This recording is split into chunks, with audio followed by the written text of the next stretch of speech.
Hi hello! Welcome to our channel. నేను మీ సిరి. మీరందరూ ఎంతగానో ఎదురుచూస్తున్న 'ప్రియసఖి' వచ్చేసిందన్నమాట. ఈరోజు మనం చెప్పుకోబోయే పార్ట్ 'ప్రియసఖి 255'. ఇక కథలోకి వెళ్ళిపోదాం. మరో గంట తర్వాత ఎవరింటికి వాళ్ళు బయలుదేరారు. చేతన్ అక్కడే ఉండిపోయాడు. నిద్రపోతున్న కొడుకుని వెనక సీటులో అడ్జస్ట్ చేసుకుని పడుకోబెట్టింది ధరణి. గగన్ భుజం మీద వాలి అతని చేతిని చుట్టేసింది. ఇంటికి వెళ్ళిపోయారు వాళ్ళు. అత్తయ్య వాళ్ళు ఇవాళ రారేమో గగన్తో చెప్తూ గదిలోకొచ్చింది ధరణి. రారు అంటూ చొక్కా తీసేసి ఫ్రెష్ అవడానికి వెళ్ళిపోయాడు అతను. బాబుకి డ్రెస్ మార్చి ఫీడింగ్ చేసి పడుకోబెట్టింది. గగన్ బయటకొచ్చాడు.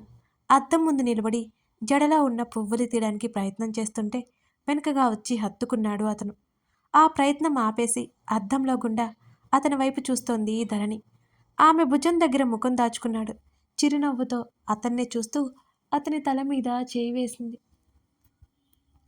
ఆమె ఏదో మాట్లాడబోయేలోపు ఆమె మెడ మీద ముద్దు పెట్టుకున్నాడు. ఆమె అరమోడ్పు కళ్ళతో చూసింది అతన్ని. లుకింగ్ బ్యూటిఫుల్ అంటూ ఆమె చీర పవిట కిందకి జార్చుతూ అడిగాడు. ఏంటి ఇప్పుడా? ధరణి సన్నగా నవ్వింది. అవును, ఇప్పుడే అంటూ ఆమె ఉదరం మీదకి చేతిని పోనిచ్చాడు అతను. అలసిపోయి, డ్రెస్ నలిగిపోయి, జుట్టు రేగిపోయి, స్వెట్ పట్టేసి ఇలా ఉంటే ఇప్పుడు చెప్తున్నారు అంటూ ధరణి మూతి తిప్పింది. నాకు ఇప్పుడే నచ్చావు అంటూ ఆమె జడలో ఉన్న జాజుల సువాసనలు గాఢంగా పీల్చుకుంటూ అన్నాడు అతను. ధరణి చిక్కగా నవ్వింది. అతని పెదవుల ప్రయాణం ఆమె మెడ మీదుగా కంఠం మీదకు చేరుతుంటే తల పక్కకు వంచేసింది. డ్రెస్ చేసుకుంటాను నెమ్మదిగా చెప్పింది ఆమె. అప్పటికే ఆమె శరీరం మీద నుండి చీర వేరైంది. నో! ఒకే ఒక్క మాట చెప్పి బాబుని క్రెడిల్లో వేసి వచ్చాడు. రెపరెపలాడుతున్న ఆమె కళ్ళలోకి చూస్తూ ఆమె పెదవుల మీద ముద్దు పెట్టుకున్నాడు. ఆమె కనులు మూసుకుపోతుంటే అతని మెడ చుట్టూ చేతులు అల్లేసింది ధరణి. ఆ ముద్దు ఏ మాత్రం డిస్టర్బ్ కాకుండా ఆమెతో పాటు బెడ్ మీదకి వాలిపోయాడు అతను.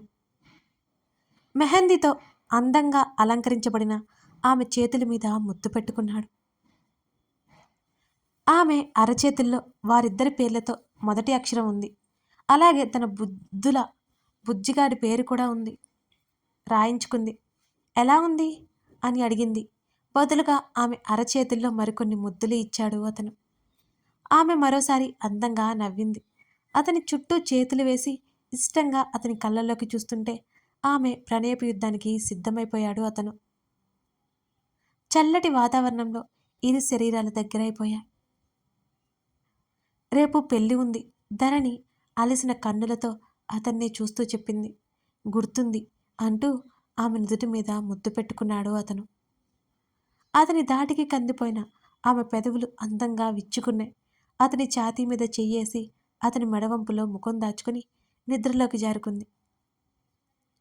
తన కోసం ఏమైనా చేయగల ఆమెనే చూస్తూ బాబు కదిలినట్టు చప్పుడు రావడంతో ధరణి డిస్టర్బ్ అవ్వకుండా వెంటనే లేచి బాబుని ఎత్తుకున్నాడు.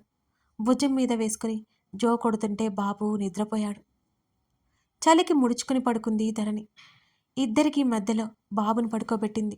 ఇద్దరి మీద చేయి వేసి పడుకున్నాడు అతను. స్వరూప్కి వీడియో కాల్ చేసింది దీవెన.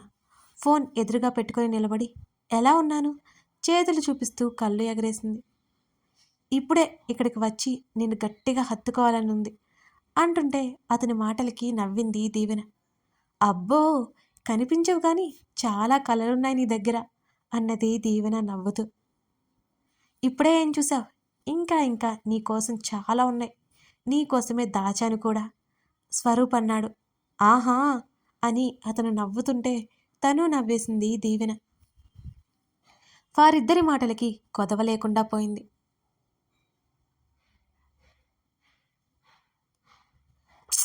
నాకు కూడా దీవెన పెళ్లికి వెళ్ళాలనుంది అంటూ దిగులుగా చెప్పింది శ్రేష్ఠ. తీసుకెళ్తాను అన్నాను కదా ఆమెను తన గుండెల మీదకి వాల్చుకుంటూ చెప్పాడు సృజన్. అవును కానీ కొంచెం ముందు తీసుకెళ్తావా అని అడిగింది శ్రేష్ఠ. నువ్వు జాగ్రత్తగా ఉండాలని డాక్టర్ చెప్పారు కదా, ఆ టైంకి వెళ్దాం. మమ్మీ అయితే అసలు వద్దు అంటోంది. ఇక నీ ఇష్టం అని సృజన్ అనగానే, "హుహు. హుహు. వద్దు వెళ్ళాలి నేను. సర్లే ఆ టైంకే తీసుకెళ్ళు" అన్నది రాజీకొస్తూ. ఆమె బేబీ బంప్ మీద నెమ్మదిగా తడుముతూ, డాడీ నీకోసం వెయిట్ చేస్తున్నాడు. త్వరగా వచ్చేయి బంగారం అంటున్న సృజన్ మాటలకి నవ్వింది శ్రేష్ఠ. ఛా! నువ్వు వచ్చే అనగానే వస్తుందా ఏంటి? అంటూ కూతురు అని ఫిక్స్ అయిపోయావా? అంటూ కళ్ళు ఎగరేసింది శ్రేష్ఠ. మరి మహిర్ గారిని నేను అల్లుని చేసుకోవాలా లేదా? అంటున్న సృజన్ మాటలకి నవ్వు ఆగలేదు శ్రేష్ఠకి. నిజం చెప్పు, ధరణి కోసమే కదా ఇది అంతా అంటూ కళ్ళు ఎగరేసింది శ్రేష్ఠ. సృజన్ చిన్నగా నవ్వాడు. ధరణి నా తోడబుట్టకపోయినా అంతకంటే ఎక్కువ నాకు అని ఒక క్షణం ఆగి, మా రిలేషన్ ఎప్పటికీ విడిపోకూడదు శ్రేష్ఠ. ఇంకా మా రిలేషన్ ఇలాగే ఉందంటే ఇటు నువ్వు కారణమైతే అటు గగన్ అతని కుటుంబం కారణం. ధరణికి నాకు అర్థం చేసుకునే లైఫ్ పార్ట్నర్స్ వచ్చారు అంటూ శ్రేష్ఠ తల మీద ముద్దు పెట్టుకున్నాడు సృజన్. మీ సంతోషమే మాకు కావాలి బాబు అని చిరునవ్వుతో చెప్పింది శ్రేష్ఠ. ఆమెని నెమ్మదిగా హత్తుకున్నాడు. మరోవైపు వీక్ష దగ్గరికి రండి. నేనంటే భయం లేదా నీకు? వీక్షనే చూస్తూ అన్నాడు చేతన్. నీకు కూడా భయపడాలా అంటూ కళ్ళు ఎగరేసింది వీక్ష. రాక్షసి, నేను నీ మొగుడిని అంటూ పళ్ళు నూరాడు. అయితే ఏంటోయ్ అంటూ ఆవలించుకుంటూ పడుకుంది వీక్ష. ఇంత రాక్షసంగా ఎలా తయారయ్యావే నువ్వు అని అడుగుతూనే ఆమెను వెనక నుంచి హత్తుకున్నాడు. నేను ఫస్ట్ నుంచి ఇలాగే ఉన్నాను ఇష్టంగా అతని చేతులు దగ్గరికి లాక్కుంటూ చెప్పింది వీక్ష. ఈ రాక్షసి ఇలా ఉంటేనే బాగుంటుంది. నిన్ను మిస్ అయ్యానే అని చేతన్ చెబుతుంటే నేను కూడా అన్నది. నమ్మాన్లే వెటకారంగా అన్నాడు చేతన్. నమ్మకపోతే అది నీ ఇష్టం అంటూ అతని వైపు తిరిగింది. నేను నమ్మను అంటున్న అతని చేతి మీద గిల్లింది. అబ్బా అంటూ అది ఏమాత్రం ఊహించని అతను అరిచాడు. లేకపోతే ఏంటి వేషాలా? పైకి చెప్తేనే మిస్ అయిపోయినట్ట అంది సీరియస్గా చూస్తూ. కాదనుకో, కానీ నీ నోటి నుంచి వింటేనే కదే అంటూ కళ్ళు ఎగరేస్తూ ఆమె నడుము పట్టుకొని దగ్గరికి లాక్కున్నాడు. కొత్తగా చెప్పాలా అంటూ అతని కళ్ళల్లోకి చూస్తూ మెత్తని స్వరంతో చెప్పింది ఆమె. ఆమె చూపుల్లో అతని మీద బోల్డంత ప్రేమ స్పష్టమవుతుంటే గుండెల్లో ఆమెని దాచేసుకున్నాడు చేతన్.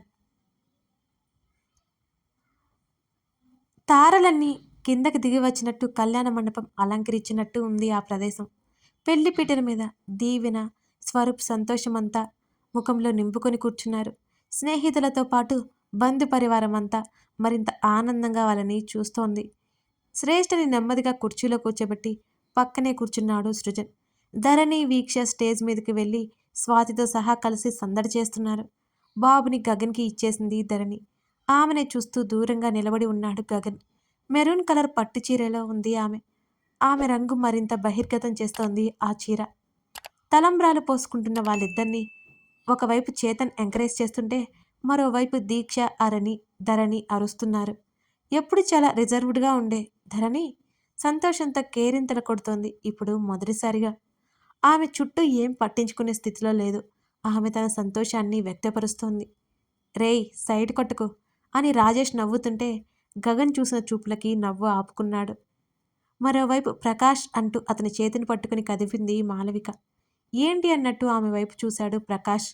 ఏమైంది అలా చూస్తున్నారు అని ఆవిడ అడుగుతుంటే ధరణి అసలు మన దగ్గరికి వస్తుందని నేను ఊహించలేదు మాలా అన్నాడు ఆయన. ఆమె కూడా ధరణి వైపు చూసింది. ఎంతో సంతోషంగా ఉంది. గగన్ని వెతుక్కుంటూ వెళ్తోంది. గగన్ కనిపించగానే అతని దగ్గరగా వెళ్ళి అతని మోచేతిని పట్టుకుని పెళ్లి మండపం వైపు చూపిస్తూ మాట్లాడుతోంది. గగన్ ఏదో అంటుంటే నవ్వుతోంది. ఆ దృశ్యం చూసి మాలవిక, ఇటు ప్రకాష్తో పాటు సుమతి, సత్యనారాయణ కూడా తృప్తిపడ్డారు. తమ కూతురు భర్తను వదిలేసి ఇంటికి వచ్చినప్పుడు వాళ్ళు ఎంత అల్లాడిపోయారో, ఎంత బాధపడిపోయారో. కూతురు గురించి దిగులిప్పుడు పటాపంచలైపోయింది సత్యనారాయణ, సుమతిలకి. ఫోటోగ్రాఫర్కి మన వాళ్ళంతా ఎక్స్ట్రా పని పెట్టేశారు. గగన్కి ఇంట్రెస్ట్ లేకపోయినా ధరణి లాక్కుని వెళ్ళింది. బుజ్జిగాడు కిలా కిలా నవ్వుతున్నాడు. వీక్ష ఎత్తుకుని నవ్విస్తోంది. ఆ తర్వాత ఫ్యామిలీ మొత్తం గ్రూప్ ఫోటో తీసుకున్నారు. పెళ్లి కొడుకు పెళ్లి కూతురు ఫోజులిస్తుంటే మిగతా అందరూ కిందకొచ్చారు. అప్పటికే బంధువులు చాలా వరకు భోజనాలు చేసి వెళ్ళిపోయారు. వీక్ష వాళ్ళు ఆట పట్టిస్తుంటే దీవెన స్వరూప్ ఫోటోలు దిగుతున్నారు. శ్రేష్ఠ నవ్వుతూ ఎంకరేజ్ చేస్తుంటే ఇక వెళ్దామా అని అన్నాడు సృజన్. అప్పుడేనా అని అడిగింది ఆమె నీరుగారిపోతూ. మరి అన్నాడు సృజన్. ఇంకాసేపు ఉందాం సృజన్ ఆమె అడుగుతుంటే ఆల్రెడీ 12 అయింది అని ఆమెను పైకి లేవదీసి దీవెన తల్లిదండ్రులతో చెప్పి ధరణి దగ్గరికి తీసుకొచ్చాడు సృజన్. మీరు మరీను వీని 4 ఫోటోలు తీయించండి ధరణి గగన్ని అడుగుతోంది మరోవైపు. నెలకోసారి తీయిస్తూనే ఉంటావు కదా, ఇప్పుడు వాడు టైర్డ్ అయ్యాడు, వదిలే అతను విసుక్కున్నాడు. అవును కానీ పెళ్లి ఫోటోలు కదా బాగుంటాయి అని ధరణి చెప్తుంటే అతను సీరియస్గా చూడడంతో ధరణికి నోట్లో మాట ఆపేసింది.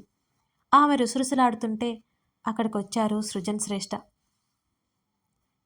ధరణి ఇక బయలుదేరతాం అని సృజన్ అన్నాడు. సరే జాగ్రత్త అని శ్రేష్ఠని హత్తుకుని వదిలింది ధరణి. బాయ్రా అంటూ మహిర్ బుగ్గలాగాడు సృజన్. ముఖమంతా చిట్లించి కనుబొమ్మలు ముడిచాడు వాడు. లక్షణాలు ఎక్కడికి పోతాయి అని సృజన్ అంటుంటే గగన్ పట్టించుకోలేదు కానీ ధరణి వెంటనే సృజన్ భుజం మీద ఒక దెబ్బ వేసి ఊరుకో నువ్వు అన్నది. రే ఇదిగో నీకు ఆడుకోవడానికి పాప అంటూ శ్రేష్ఠ బొజ్జవైపు చూపించాడు సృజన్. మహిర్ కళ్ళు విప్పార్చుకుని చూశాడు. కావాలా పాప అని సృజన్ అడుగుతుంటే ధరణి నవ్వుతూ చూస్తోంది వాళ్ళని. వాడు గగన్ భుజం మీద నుంచి ముందుకు దిగుతుంటే మెల్లిగా కిందకి దింపాడు గగన్. గగన్ పట్టుకున్నాడు. శ్రేష్ఠ పట్టు దగ్గర బుజ్జి చేతులు వేసి పాప అంటుంటే అందరూ నవ్వేశారు. పాప కావాలి అంటే నువ్వు నా దగ్గరికి రావాలి అన్నాడు సృజన్. సీరియస్గా సృజన్ వైపు చూసి అత్తా పాప అంటూ ఒక్కొక్క అక్షరం పలికాడు మహిర్. శ్రేష్ఠ తెగ పొంగిపోయి అరే రే నా బంగారమే నేను అత్త అంట సృజన్ విడిచూడు ఎలా అంటున్నాడో అని తెగ సంబరపడిపోతూ చెప్పింది శ్రేష్ఠ. మరి నేనేమవుతాను అంటూ వాడి ముందు మోకాళ్ళ మీద కూర్చొని అడిగాడు సృజన్. ధరణి వైపు చూసి సృజన్ వైపు మరోసారి చూసి తల్లి చెప్పిన మాటలు తెగ గుర్తు చేసుకుని బుజ్జిగాడు తెగ ఆలోచించి మామ అంటూ సాగదీశాడు. సృజన్ వాడిని బలవంతంగా ఎత్తుకుని ముద్దు పెట్టుకున్నాడు. వాడేమో చిరాగ్గా ముఖం పెట్టి తిప్పేసుకుని సృజన్ను కోపంగా చూస్తూ తండ్రి మీదకి దూకాడు. ధరణి నీ ఫ్యూచర్ నాకు అర్థమవుతుంది అన్నాడు సృజన్. ఏం ఎందుకు అంది ధరణి. అది అంతేలే అంటూ ఇక వెళ్తామంటూ ధరణికి చెప్పి శ్రేష్ఠతో పాటు గేటు వైపుకు నడుస్తుంటే ధరణి కూడా వాళ్ళ వెనకే వెళ్ళింది అక్కడ వరకు. ఎందుకలా అంటున్నావు సృజన్ అని అడిగింది ధరణి. ఇప్పటి వరకు ఒకరితోనే పడ్డాం, ఇప్పుడు ఒకరికి ఇద్దరు రాక్షసులు నిన్ను వేపుకు తింటారు అని నవ్వాడు సృజన్ బుజ్జిగాన్ని గగన్ని ఉద్దేశించి. అదేం లేదు వాళ్ళు పైకి అలా ఉంటారు కానీ వాళ్ళిద్దరికీ నేనంటే బోల్డంత ప్రేమ అని ధరణి నవ్వింది. మరోసారి చెప్పి వెళ్ళిపోయారు. ధరణి వెనక్కి తిరిగి వస్తుండగా కాస్త దూరంలో కనిపించిన వినయ్ని చూసి ఆమె అడుగులు ఆగిపోయాయి. అక్కడ ఉన్నది వినయ్ అవునా కాదా అన్నట్టు ఆమె కళ్ళు విప్పార్చుకుని చూసింది. నిజమే అక్కడ ఉన్నది వినయ్. ఇప్పుడు వినయ్ ఎందుకు వచ్చినట్టు? ధరణి ఎలా రియాక్ట్ అవుతుంది అక్కడ వినయ్ని చూసి? తెలుసుకోవాలంటే తర్వాత భాగం చూడాల్సిందే. నేను రాసుకుంటూ ఇలా పబ్లిష్ చేస్తుంటానండి. అంతవరకు మీరు ధరణి కళ్యాణం అనే సిరీస్ స్టార్ట్ చేశాను. అది కూడా ఒకసారి చూసి మీ అభిప్రాయాలు తెలిపి సపోర్ట్ చేస్తారని ఆశిస్తున్నాను. Thank you.